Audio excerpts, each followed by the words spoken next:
வீட்லயே பாம்பே ஹல்வா எப்படி செய்யுதுன்னு பார்க்கலாம் வாங்க. 1 கப்பு கார்ன்ஃப்ளவர் நல்லா சலிச்சிட்டு 2 கப்பு தண்ணி சேர்த்து நல்லா விஸ்கில் லம்ஸ் இல்லாமல் மிக்ஸ் பண்ணி எடுத்துக்கோங்க.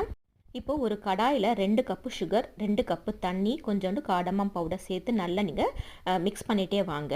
இப்போ நம்ம கரைச்சி வச்சுருக்க அந்த கார்ன்ஃப்ளவர் ஸ்லரியை சேர்த்துட்டு நல்லா கைவிடாமல் மிக்ஸ் பண்ணிகிட்டே வாங்க. உங்களுக்கு என்ன கலர் வேணுமோ அந்த கலர் சேர்த்துட்டு கீ கொஞ்சம் தாராளமாகவே சேர்த்துக்கோங்க. அப்பப்போ சேர்த்து நல்லா மிக்ஸ் பண்ணிகிட்டே வாங்க. உங்களுடைய சாய்ஸ் நட்ஸ் நீங்கள் சேர்த்து நல்லா மிக்ஸ் பண்ணிகிட்டே வரணும். லோ ஃப்ளேமில் நல்லா மிக்ஸ் பண்ணிகிட்டே வந்தீங்கன்னாக்கா கீ மேலே நல்லா மிதக்கும். அதுக்கப்புறமா கடாயில் விட்டு அந்த ஹல்வா வரணும். அது வரைக்கும் நல்லா மிக்ஸ் பண்ணிகிட்டே வாங்க. இப்போ நெய் தடவுனா எந்த பாத்திரத்தில் வேணாலும் அந்த ஹல்வாவை கொட்டிட்டு மோல்டு பண்ணிக்கோங்க. கொஞ்சம் ஆறின பிறகு நீங்கள் உங்களுடைய ஷேப்பில் நீங்கள் கட் பண்ணிக்கோங்க. இப்போது நம்ம ஆறின பிறகு எடுத்து பார்த்தோம் அப்படின்னாக்கா நம்முடைய பாம்பே நட்ஸ் ஹல்வா சூப்பராக ரெடி ஆகிட்ருக்கோம். என்ஜாய்.